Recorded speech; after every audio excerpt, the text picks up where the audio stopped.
this program are those of the participants and do not reflect the views of the streaming platforms, public access channels, the KittyRose lifestyle, or the program underwriters.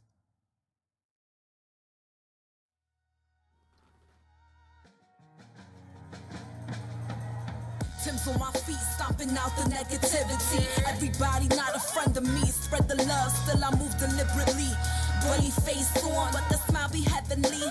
Brooklyn girls, so they love the energy. Love sincerity, so I take the liberty to take them on a journey lyrically. Through hallways and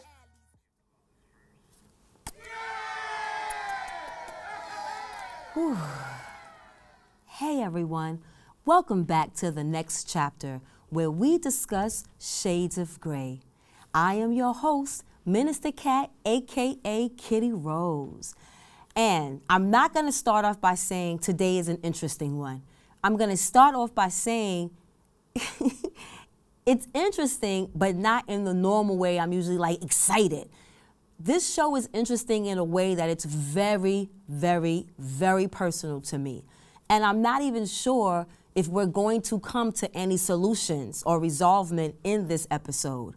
I think today is more of just me venting or sharing what I've been going through the last few years of my life and noticing a trend across television, especially reality television. So, what is this week's topic of the week? This week's topic of the week is a question. Why are so many mothers and daughters estranged today? Now, I know there are plenty of awesome, great mother-daughter relationships. Unfortunately, I happen to be in one that's not so great because it's non-existent. Now, on defense, my mother's non-relationship with me, I don't think is a personal one because her non-relationship with me is just not me. My mother and father have 3 children. Me, I'm the oldest of 3, me and 2 boys. And my mother really doesn't have a close relationship or a relationship with any of her children. And the funny thing about, which is not really funny, about this particular topic is that both my relationships with both parents who are both living are estranged. My father has become a hermit over the last 7 years, so no one has seen him. And he's been in and out of my life since him and my mom got divorced at the age of 6. I see him once, maybe twice a year for every year of my life up until 7 years ago. Now my mom, I had my mother full time in my life until about 15. And then from 15 to 49, the relationship is non-existent. But for some reason, I seem to give my father a lightweight pass for having a non-relationship with me, but I have not been able to give my mother the same pass. And I don't know why. Despite what we've been told in society, women aren't hardwired to love their offspring. Evolution has equipped the child with a need for maternal attention. However, about half of us hit the lottery and end up with great or good enough mothers. But the rest of us end up with unattuned mothers. Unattuned mothers present their toxicity in various ways, but have one trait in common, and that's the lack of empathy for their children. Because remember, I said it's not just my relationship that's estranged from my mother. My mother's relationship is also estranged from her other 2 children, which are my brothers. But today's topic, I want to talk particularly about mothers and daughters. Because again, like I said, lately over the last, I don't want to say, I don't know, I want to say maybe 6, 7 years, I'm big on reality TV. And from star childs talking about their relationships with their parents, i.e. their mothers, to I don't want to give this one particular person credit or acknowledgement, but I couldn't find or couldn't remember other reality stars that were going through similar situations. But Kenya Moore on the Black Housewives, has an estranged relationship and has been very open about the lack of relationship she has with her mother since being on reality TV.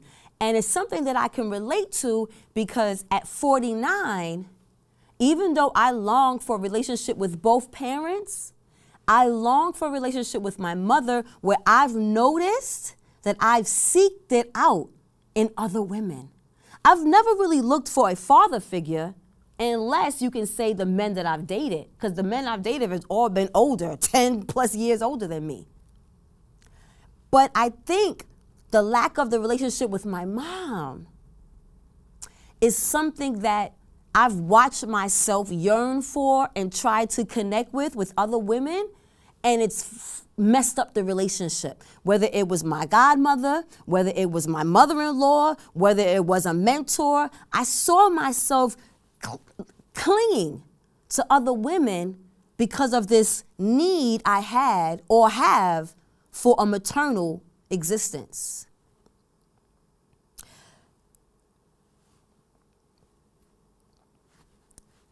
TV examples of estranged relationships got me to thinking about my own relationship or lack of with my mother and the emptiness at 49, looking for that love from both but putting pressure more on my mother, I think because she was the one who stayed, if that makes sense. Even though my relationship with her ended somewhat at the age of 15. From the womb to 10, a small gap, but to 15, I had my mom. Yes, her village was included in that, my grandmother, my aunts, my uncles, but my mom was the consistent. So is that fair to put that pressure on her because she's the one who stayed? The first video I was able to get from my research today was unhealthy mother-daughter relationships from Psych to Go. Check out the video and we'll discuss it when we come back. It's clearly visible. In fact, some girls don't realize they have an unhealthy bond with their mothers until they are older, or in some cases, when it's too late. Has there always been a subtle tension between you and your mother, but you're not sure why? Do you often feel afraid of your mother? Here's 6 types of unhealthy mother-daughter relationships. 1. Bosom buddies. This is when the mother is more concerned about being her daughter's best friend more than playing the role of a parent. The mother knows every little detail about her daughter's life, and although she offers great emotional support, as her daughter gets older and wants to branch out and do independent activities, the mother will continue to smother her. In this type of relationship, the daughter rarely gets disciplined by her mother and has a hard time building practical life skills because she wasn't given the proper guidance. 2. Boss and subordinate. This is when the mother wants to control and dominate her daughter's life. The mother is often very demanding, rigid, close-minded, and expects the daughter to follow her rules and expectations. She typically lacks empathy and puts pressure on her daughter to perform well. The daughter often feels as though she has to be perfect to win her mother's approval. She also suffers from low self-esteem problems and fears being rejected or judged harshly by others. As the daughter gets older, she will grow resentful of her mother and will typically rebel, whether it's done loudly or quietly. 3. Rivals. In this relationship, the mother sees her daughter as a rival or threat. Although the mother may seem as though she is supportive of her daughter, on the inside, she feels insecure about herself when she's with her. The mother constantly compares herself to her daughter to see who is prettier, thinner, smarter, and more successful. Rather than developing a relationship based on understanding and acceptance, the daughter usually feels internally conflicted and unworthy. 4. The role reversal relationship. This is when the mother expects her daughter to play the role of a parent and be there to support her. This relationship is one-sided, and the daughter feels abandoned, used, and neglected. The mother is only concerned about her own needs and makes sure she's the one being nurtured by her daughter. At a young age, the daughter learned that she must sacrifice herself and put others first. As she gets older, she often suffers from low self-esteem issues and has a hard time saying no and setting healthy boundaries for herself. 5. The ghost. In this relationship, the mother can either be emotionally and/or physically unavailable to her daughter. If the mother is emotionally unavailable, she may choose to withdraw or withhold love from her daughter and give it to her other child. If the mother decides to ghost, she leaves and gives her daughter up to either her other biological parent or another guardian who can take care of her. The daughter usually doesn't receive an explanation or closure for why her mother left and usually grows up with an empty void. 6. Good mom, bad mom. This is an erratic relationship between the mother and daughter. The daughter never knows whether the bad mom or good mom will show up. She often faces hot and cold treatment from her and fears her mom. The mother usually acts good when they are out in public and there are others around them. She displays kind behavior, smiles, and pretends to care for her daughter. But when it's just the two of them, the mother will show her true colors and acts dismissive, neglectful, and cold. In this relationship, the mother only wants to put up a good image when she has to and fails to connect with her daughter. Which type of unhealthy mother-daughter relationship do you resonate with? We know how hard it is to talk about toxic family dynamics and want to be a safe, non-judgmental place for you. Please share your story with us down below. Did any of those relate? Did anything stand out for you? Did anything, give you flags and be like, oh, that's me, that's us? Well, I had some commonalities. I had some things that I saw that was reflected not only in how I felt, but how I grew up. And not realizing that some of these things that happen or that traits that I'm feeling, traits that I'm developing or behaving came from the abandonment or the issues of the non-relationship I have with my mom. So what were those traits that stood out for me? I remember one trip that my mother and I went on when I graduated middle school, going into high school. My mother took me to the Virgin Islands. That was a weird trip, but excited. That was our first trip and only trip that we've ever taken together, just her and I. And I remember, of course, obviously being a child, but I remember while we were on the island, of course, I can't go to the bar and drink with my mom, but I remember us having the conversation about, oh, I can't wait till you're a grown woman so we could, travel together and we could go out and we could drink at the bar. And I remember being excited about that conversation, and then dun-dun-dun, it never happened because my mother's husband, the way that I remember the story, asked me to leave our home at the age of 15. I went back to live with my mom and her husband at 18 for about 6 months when I was disfellowshipped the first time from the Jehovah's Witness organization. So as I was trying to get back into the organization, I went to go stay with my mother and her husband for a couple of months, and they helped me get back into the organization in good standing. And then that, was a short term. I went back to my apartment, and then I stayed with them for about 3 weeks, the last month of my pregnancy, while I was waiting to move into my apartment. So since the age of 21, I have not lived with my mother. I have not been around my mother. I have not spent more than a day with my mother since the age of 21, and I'm 49. On that note, let's take our first break.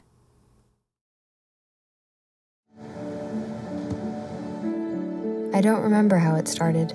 Go to that. Our back and forth. It always came back. Dad! You probably don't remember what you told me, That was perfect. but I heard every word.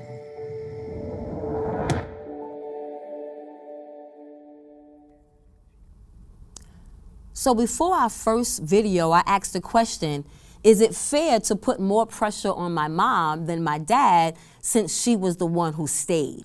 So I have this like uneasy feeling of why do I have this estranged relationship with her when really I have it with both my parents.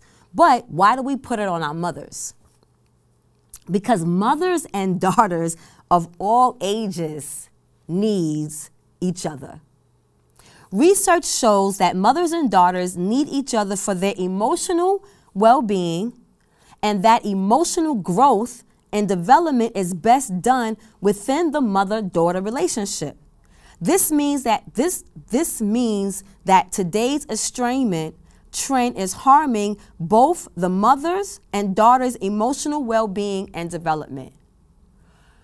I don't know if that really happened to me, but I'm sure that now in thinking about hindsight, as we're going to go more into this episode, that there were certain things that definitely probably affected the way that I now act as an adult woman, especially in relationships, definitely with my own children. Another reason this trend needs to be understood is because of the incalculable pain and suffering that is creating. Estranged mothers and daughters are both hurting. I know I'm hurting. I know my brother's hurt. I'm going to assume my mother hurts. And I'm going to assume my mother hurts because me as a parent couldn't fathom not having a relationship with any of my children. So even though it might be her choice due to religious reasons, due to mental illness, due to personality, due to whatever it is, I don't know if I want to sit here and believe that she's not being affected. Or maybe it makes it easier to know that she isn't being affected. Maybe she don't care. Estranged mothers and daughters are hurting. Mothers and daughters are emotionally wired to feel connected to each other. So the more we understand about what is causing this trend, the more information we have to stop this harmful trend and heal the pain that it's causing. The one way I've tried to stop the pain is by obviously breaking the generational curse by having a super duper relationship with all my children, especially my daughter. And I say I'm breaking this generational trend because the fortunate part about my life and most of us at this age is that we don't have a bunch of kids. I had 3 kids. So I'm able to kind of like, I guess, spread my love out, where my mother is one of 10 kids.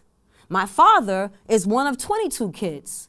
So when I start really thinking about my relationship with my mother, I start to think about what was her relationship like with her mother. My grandmother was a workaholic. So she got 10 kids. My mother's the baby of the first 6 bunch of kids down south, coming to New York, changing that environment, husband dying, or husband is dead by this time. So my mother's father is dead. My grandmother remarries. Like all these things that was happening to my mother and her siblings, I have no idea what that relationship was like. Before we go to the second video, I just want to share again some of the points from the first video that I felt resonated with me. Being smothering but lacking in discipline. I remember a quick little story real quick. At 13, I got hit with some frozen chicken, right? Because, well, I ain't gonna tell that story. I'll tell you the story of the day I got slapped in the Kingdom Hall and had a big handprint on my face, right? And I got slapped because I talked back. But I talked back because I wasn't used to not talking to my mother like I was her peer. My mother had a problem or an issue with giving me more responsibility than was needed or should have been given to a child. That role rehearsal where you feel abandoned and used and neglected. I felt like I was a second mom to my brothers because my mom, like most single parents, are working parents.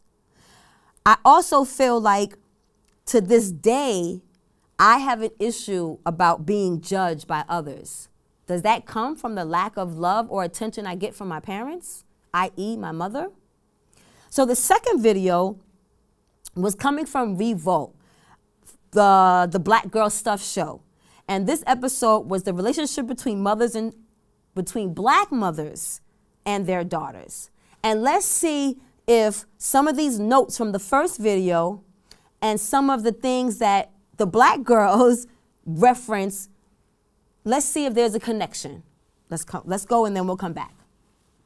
I feel like black moms, they sometimes impose their fears and their joys on you, right? Like they'll say, you can't do that because they haven't been able to do it. Or you can't go that way because, and so you have to really monitor, okay, mom, is this you just being fearful or is this you trying to protect me? And sometimes that starts happening around the teenagers.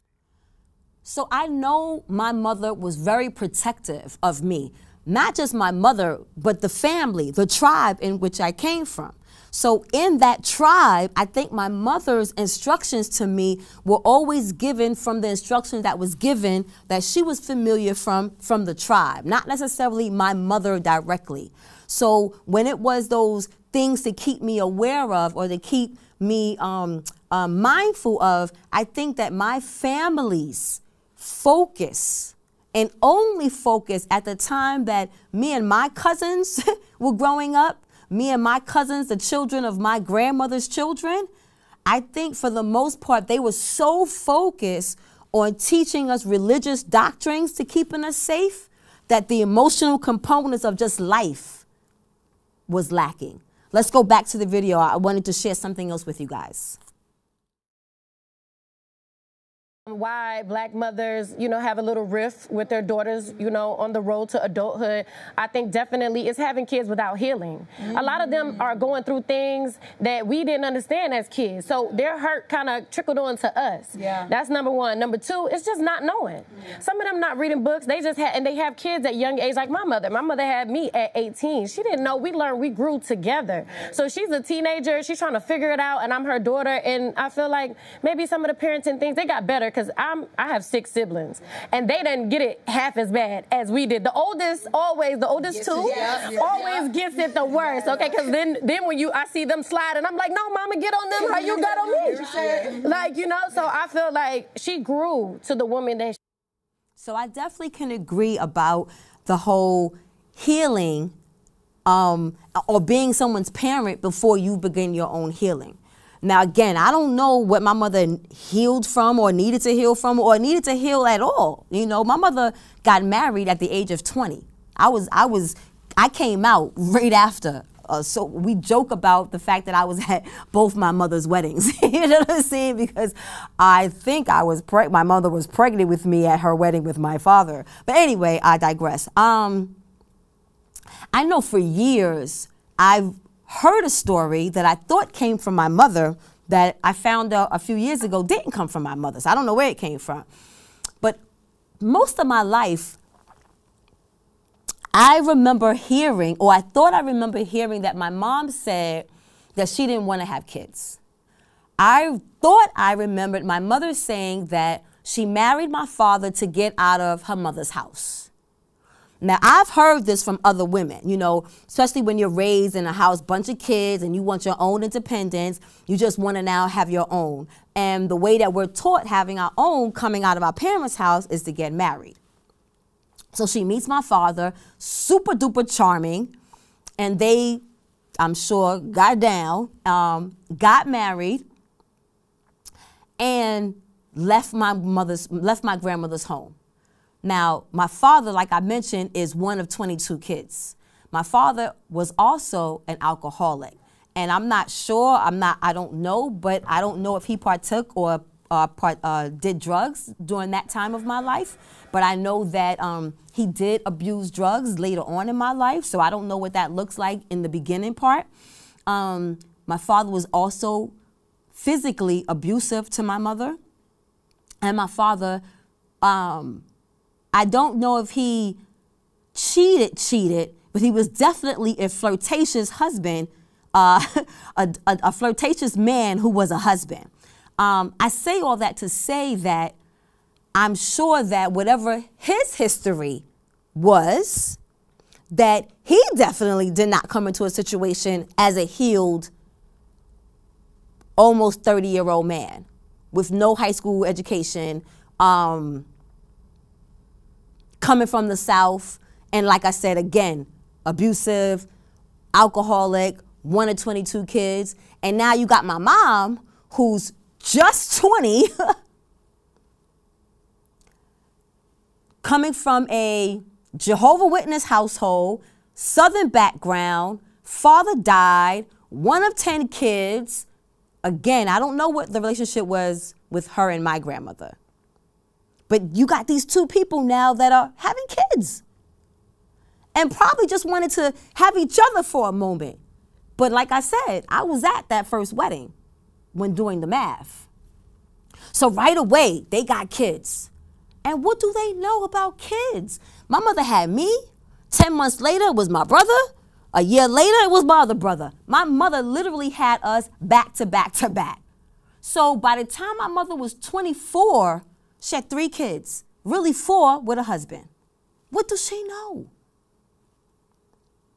So I definitely understand the early parts of life. But then your kids grow up.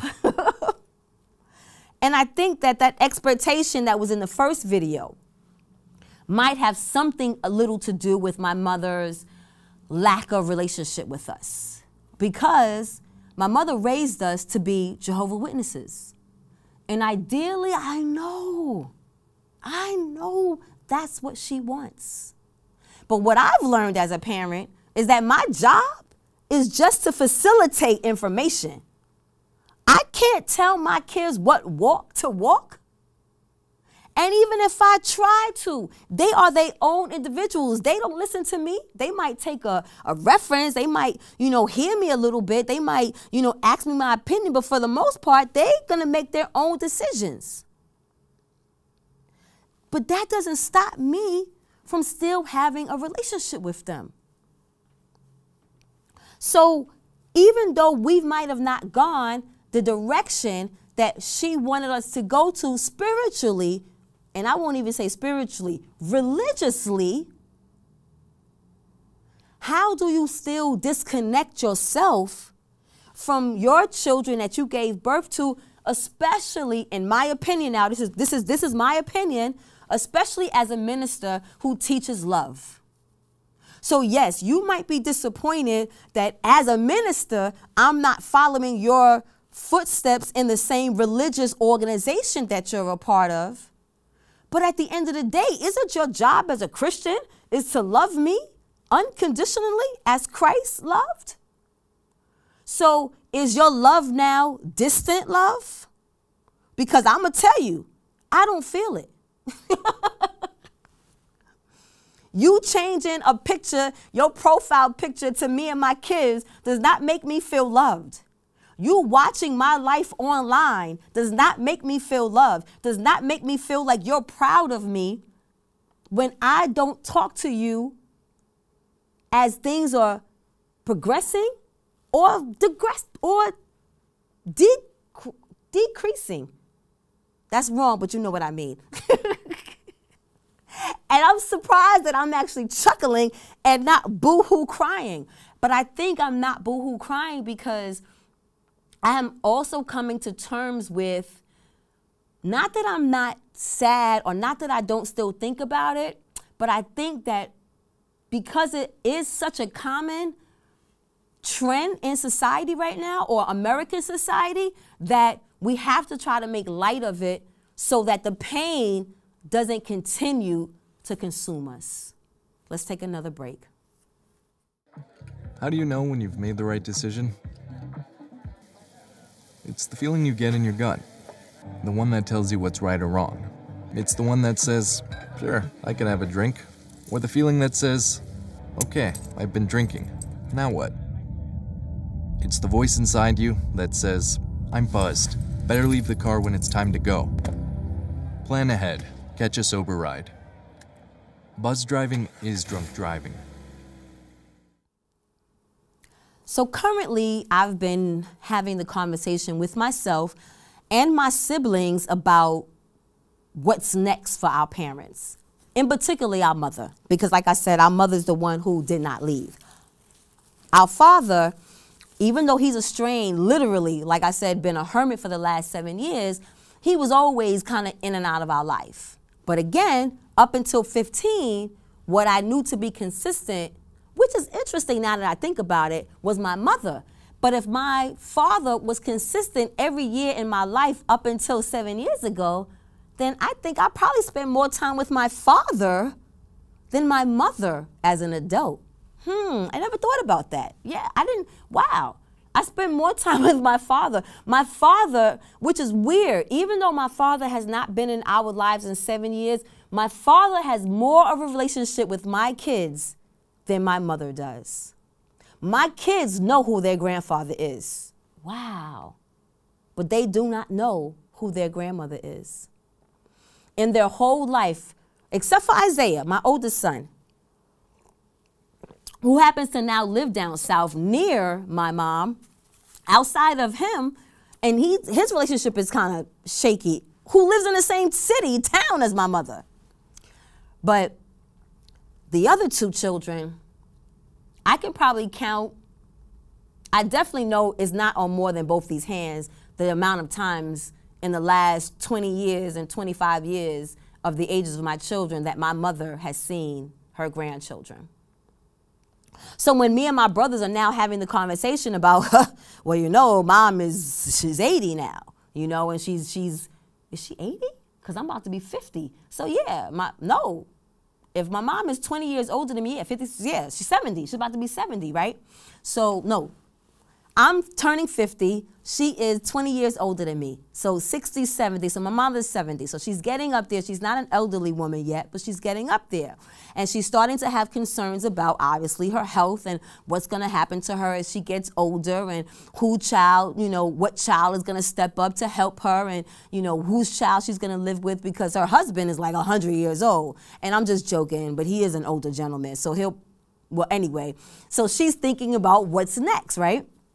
And I told my brother, well, I don't know. Like, I don't feel like I want to take care of my mother in her old age.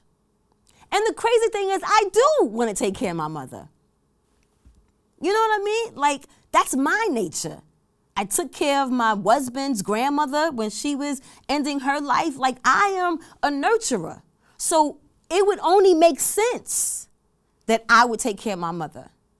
But I don't want to take care of my mother because she has not taken care of me, not even with a phone call in all of these years. Now, I want to say one thing before we go to this video that is going to support this feeling I'm having. 2020, I'm down south. We're in COVID. I have an incident that happens with my middle son while he's in college. He's in Binghamton. I'm all the way in South Carolina and literally was there by myself. None of my village, none of my elders, none of my girlfriends. I was there by myself. And I needed to cry.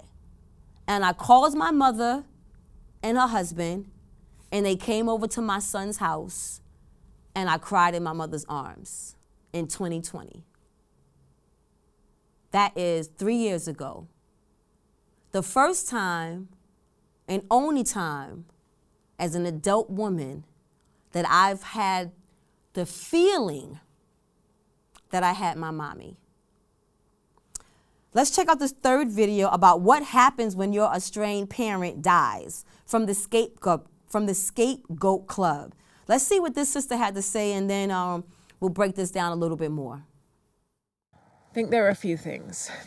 I won't lose companionship from them because I haven't had that really ever in my life, and definitely for a long time in my adult life. I haven't had a positive relationship that I will miss or that I will, I will mourn.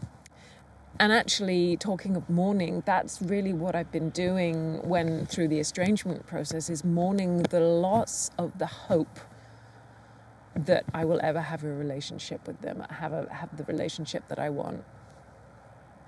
So there's a huge amount of grief when you realize that your parents aren't going to provide you with the safe and loving and respectful relationship that we crave as children. And so there is a huge amount of grief and mourning that's already happened for me through the estrangement process. So I think really the thing that would change when they die, well, first of all, there's going to be that terrible, sad knowledge that time's run out and that it isn't going to change. And even though I am 99.9% sure right now that my parents aren't going to change and that I'm never going to be able to have a decent relationship with them, there is just that tiny bit of hope. Actually, 99.9 is too much. Maybe I'm just 99% there. I think there is this 1% of me going, oh, maybe they'll just, something will happen and they will figure this out. They will, on some level, just some sparkle or light there, and there is some hope that maybe they'll soften a little bit. But of course that can't happen when someone has died. And so I will have to deal with that. And I don't know what that's going to be like. And just a sparkle, just the inkling, just a tiny bit of hope.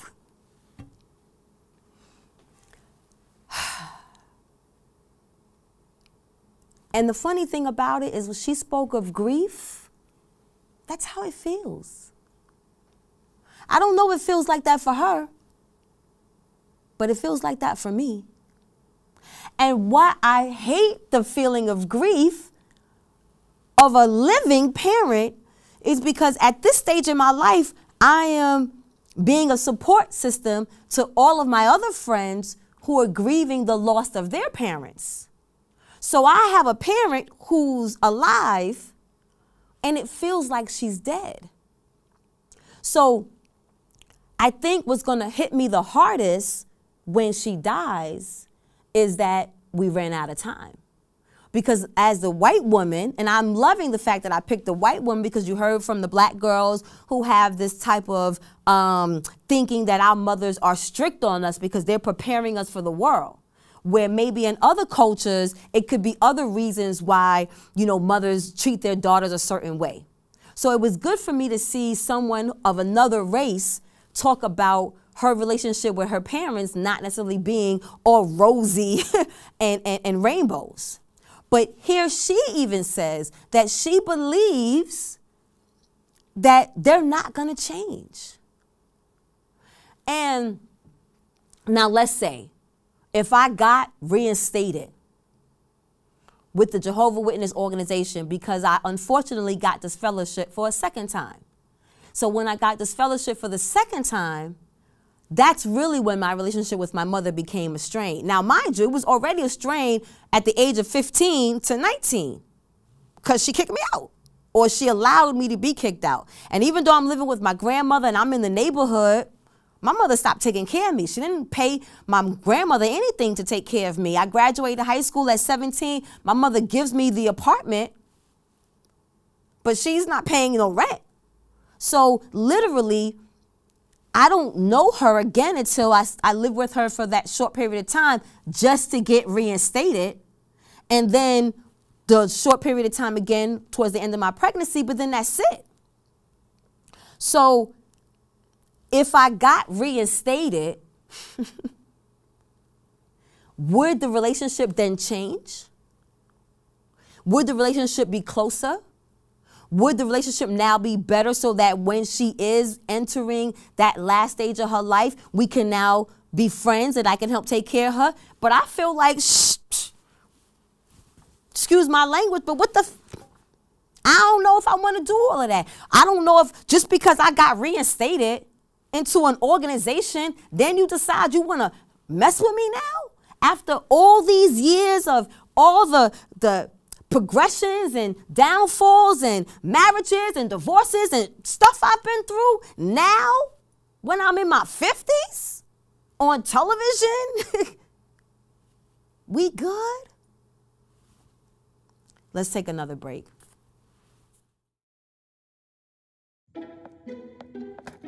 One scorching heat wave will leave me powerless to cool my insulin. When the storm rolls in, my time to find a pet-friendly evacuation center will have run out. I'm relying on luck, but who knows if it'll be on my side. When it comes to disasters and emergencies, it's not a matter of if, but when. Take control. 1. Assess your needs. 2. Make a plan. 3. Engage your support network. Let's prepare so we all have a better story to tell. So, what will I do? Well, my middle brother has already volunteered to take care of my mother. But what will I do? I really question that about myself. Because the integrity part of me, the wired part of me, but the emotional part of me, So I fight with that, and I pray that when and if that time comes, that the Holy Spirit shows mercy on my soul, on my spirit. So that brings us to the Jesus moment. Because I had to figure out what was the Jesus moment, because I told you in the beginning of the show, I don't know if I'm going to have solutions for today's topic. I don't feel like I have any answers to why relationships are strained, because I know in one of the videos we talked about jealousy. And I always wondered if that was the case. But again, because of the gaps of my life with my mom, how could she really be jealous of a woman that she doesn't have a relationship with? How could she be jealous of a woman who she doesn't spend time with? So even though in our life together, I have had my family cause strife, because I've had her brothers, her mother, compare me as a mother and have beef with the way that my mother has done her mothering and parenting styles. So I can only assume that if you hear your family members, if you hear your mother, if you hear your siblings, if you hear your aunt, all talk about Lisa, you know you ain't that good. Lisa, you know you had Shalisa do all this. Oh, Shalisa was this, Shalisa was that. Constantly, I'm sure that could be a little annoying. However, you could praise KittyRose all day, and I'm going to take credit for that. You could praise Eric Malcolm all day, and I'm going to take credit for that. You can praise Isaiah St. Coy all day, and I'm going to take credit for that. Because I was present. So all the praises that people want to do to my kids, there's never no need to jealousy. Today, I saw on an Instagram post, right, because I was congratulating my daughter. So congratulations to my daughter who just finished her last exam. So literally this time next year, she will be walking, graduating 6 months earlier from college. But somebody made a post like, oh, she's going to be a better version of you. And I say, isn't that awesome? How dope is that? I'm not jealous. Now, the one thing I might be jealous of is she got bigger titties than me, but you know, I'm still ain't jealous. So my Jesus moment had to wrap up how I'm able to deal with the non-existent relationship between me and my mother. Because again, I wasn't able to give any real solutions where we might have to have yet another part 2. But what I realized in the Jesus moment about the value of what my mother has done for me and my brothers and my children has been, my mother introduced me to Jehovah. My mother introduced me to God.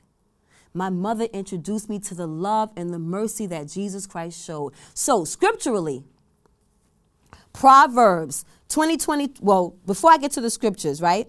Well, Proverbs 22:6 says, train up a child in the way he should go, because even when he is old, he will not depart from it.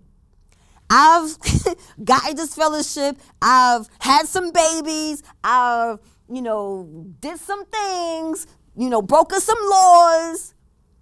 But overall, my foundation has never wavered, because I dedicated my life at the age of 10. I became a baptized minister of the Jehovah's Witness faith. And then again, at 2016, I became an ordained minister with the Universal Life Church. I don't know if that would have been without the foundation my mother gave us. Deuteronomy chapter 6, verses 6 through 7 says that, and these words that I command you today shall be on your heart, and you shall teach them diligently to your children, and shall talk of them when you sit in your house, when you walk by your way, and when you lie down, and when you rise. And the funny thing is, I never remember any conversations growing up but of a spiritual nature. I never spoke about emotional things. I never spoke about life things. I never even talked about school things for the most part. But give me those scriptures. And my mother could quote them and bring them out. We had 3 studies a week, and we got the Kingdom Hall 5. Like, it was ridiculous. But it fortified me. So a spiritual mother and a daughter's relationship is more than going out to dinner and shopping. It is about receiving the power of the Holy Spirit through obedience as it relates to the covenant and the prophetic assignments that have been given for the enhancement of God's kingdom. So as a minister of the Jehovah's Witness organization, my mother did her job when it came to spiritually teaching us about Jehovah's mercy and love. And for that, I am forever grateful to her. Let's go to our last break for the night. I tell my son, I love you every single day. I love you. Now, my dad has never said that to me. Not because he doesn't love me, but because culturally it wasn't comfortable for him. Now that he's a grandfather, he says, I love you to my son every time he sees him. My advice to all the fathers out there, forget the cultural restrictions. They grow up way too fast for you to waste even a single precious moment. You know, a lot of people say, when you're going somewhere, you don't want to look back. But I beg to differ. I can't lie and say it was easy. I looked at everything in a different light. I realized it started with me going back and getting my high school diploma.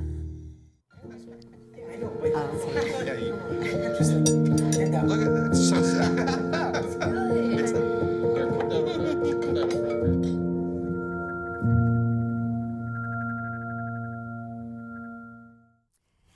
Did you know? No.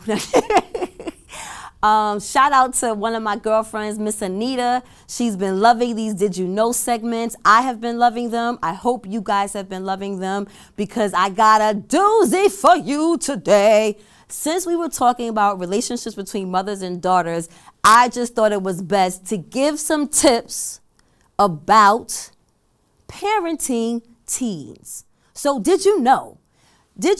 I'm going to give you guys 9 tips that you might not know or that you might have known but needed to be reminded when it comes to raising teens. Now, a lot of me and my peers, we've gone through this. So we can talk to you all newer, younger parents. I.A. Katrina, who's only got a 4-year-old but soon gonna have a teenager.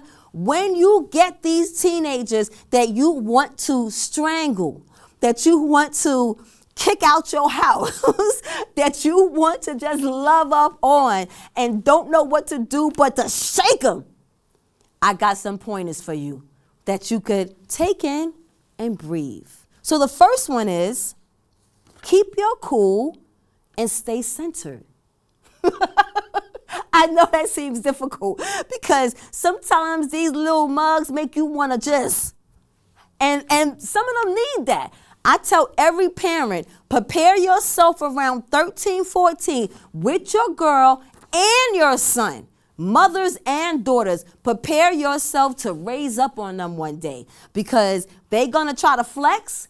And they just need that one time that they get choked up and then it's a wrap. You'll never have a problem again. That wasn't on the list today, but that's a sidebar. That prepare that hook because it's coming. Take a time out. Why is taking a time out important? So I started smoking around the time that my children were small.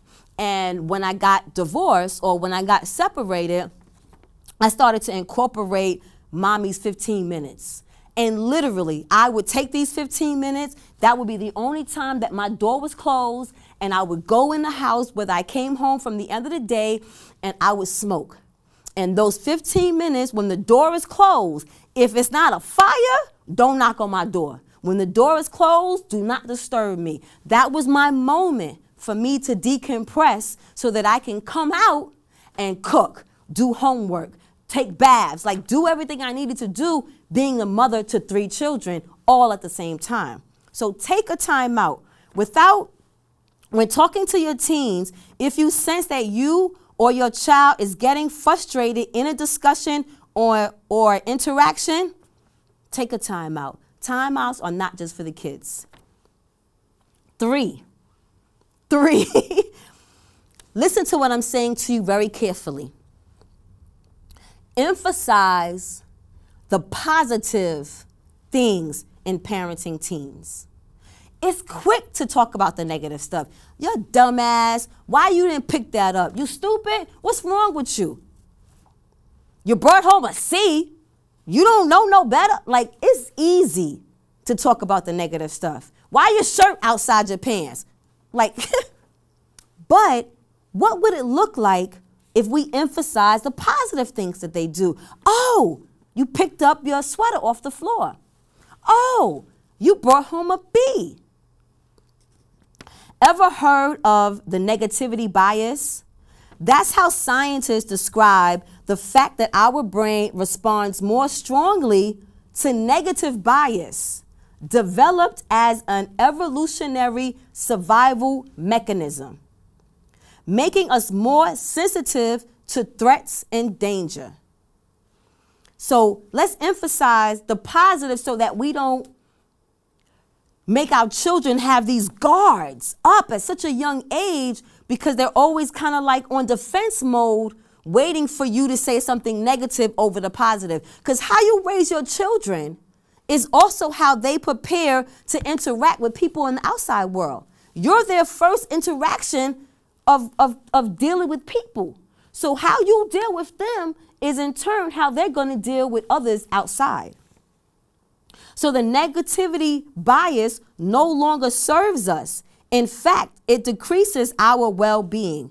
Therefore, we need to restrain from that type of negative talk to ourselves, to each other, and definitely to our children. This one I didn't see a lot when I was raising my children, and I wish I had. So I'm definitely encouraging younger parents with teens to do number 5, which is, number 4, which is set expectations and house rules. For teens, declaring independence is inevitable, right? At some point, we're gonna have to extend curfew. Except that when it happens, your child will go through rebellious stages. So parents need to create a clarity as possible about what we expect from our kids or our children. Moreover, we need to set or create boundaries. When we have children that are in 2 homes, we hear this all the time, that parents need to communicate. And this is one of the reasons why parents need to communicate, is because the expectations that are in one house would really be better if they were in both houses, so that one child couldn't do certain things at one parent's house that they can't do at the other parent's house, and then that's when they'll want to play parents against each other. Or, like what happened to me, I'm assuming something is happening. I'm assuming that my daughter and my son has curfew when they were with their father. I didn't realize that they could be out till 1, 2 o'clock in the morning, where when they was at my house, that wasn't the case.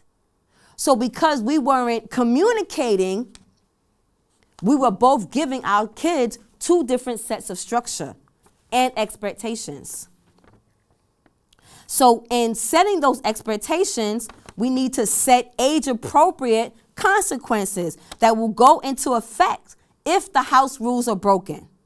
So for teens, consequences might be an earlier curfew, getting grounded, or losing the use of the family car. Make the consequences effective where it hurts. As a result, when consequences are in place, the onus is on them that when they break a rule, there's going to be a consequence. So not only, again, are you setting them up for the way you want your house structured, but for the world, for life.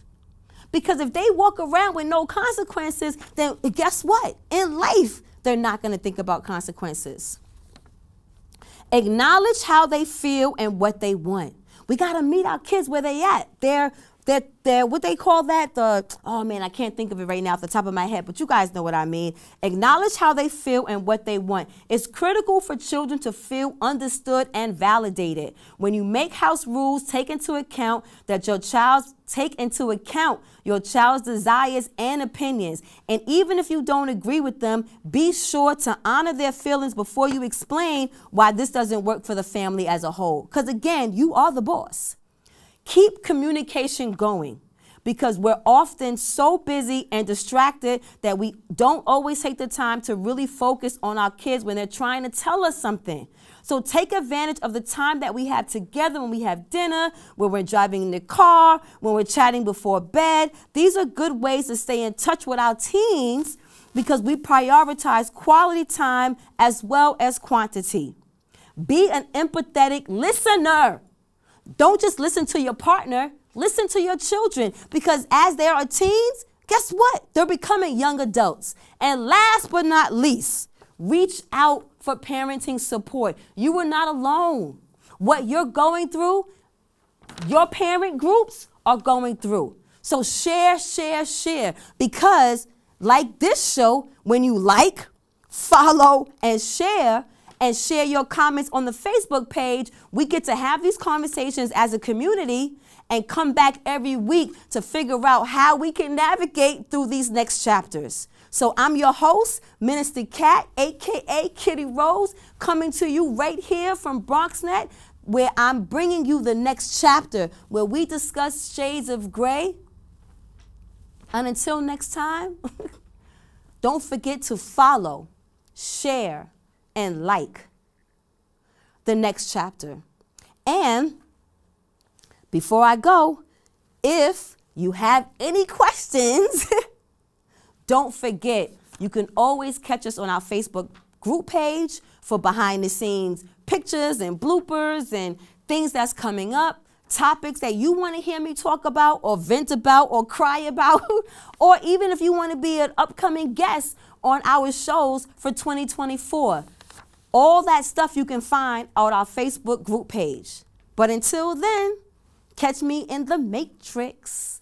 This is your girl, Minister Cat, aka KittyRose, and you have just watched another episode of The Next Chapter, where we discuss shades of gray every Saturday, right here at BronxNet at 11 p.m.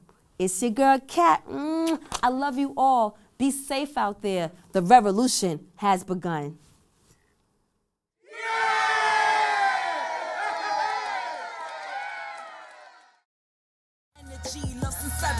So I take the liberty to take them on a journey lyrically through hallways and alleys. Dark days I carry, sharp pains and bellies. All days be heavy when you're